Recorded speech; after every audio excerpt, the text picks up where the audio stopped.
I wouldn't believe 5 years ago I'd be sitting in this seat talking about this, because I was a very different teacher until this came to my attention.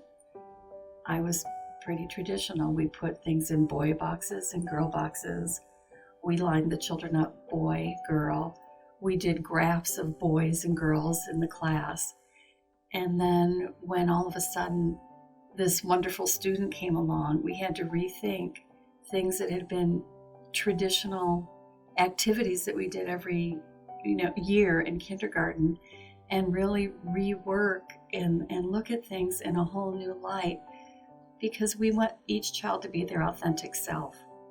And so by labeling them, then they're not able to be their authentic self. We grouped things in terms of color, or we do animals. So colors and animals in kindergarten worked really well. Once we did that, it just made everything smoother. And at that age, they don't care about gender. They look at each other as friends first, and having similarities. And the similarities are, do you play in the sandbox, or do you like to run in the grass? Do you climb in the play structure, or do you like to go build with things?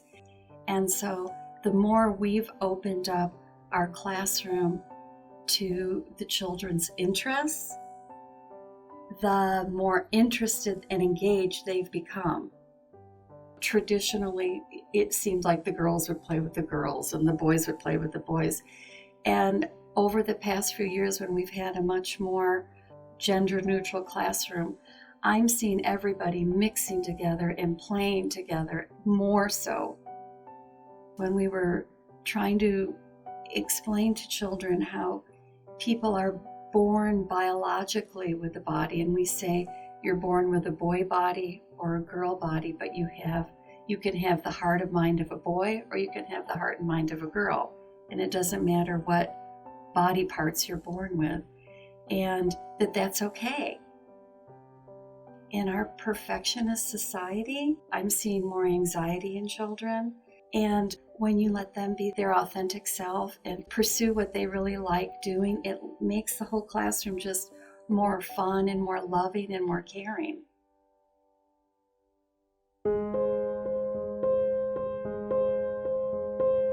A lot of literature is gender neutral, but a lot isn't. And so there are some books that are no longer in our classroom, just because we want to keep it as open and gender neutral as we can. We really strive to have our even little kindergartners feel a global sense of community and be aware of the world and how we're all alike.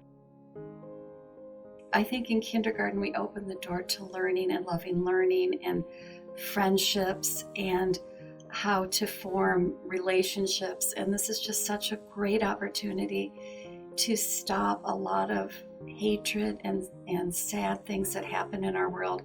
I think the best part of education is how each year is different, and each year you as a teacher grow, because you learn so much from your students. It took a little bit of thinking, and still I'll catch myself because it's so ingrained, boy and girl. But it's kind of fun and challenging to keep this ever present in my teaching and in my interactions with the children and what I bring into the classroom. I think it made me a better person, and I think it made me aware of things that I've taken for granted my whole life. It really humbled me. I can't believe the journey that some people take to be their true selves.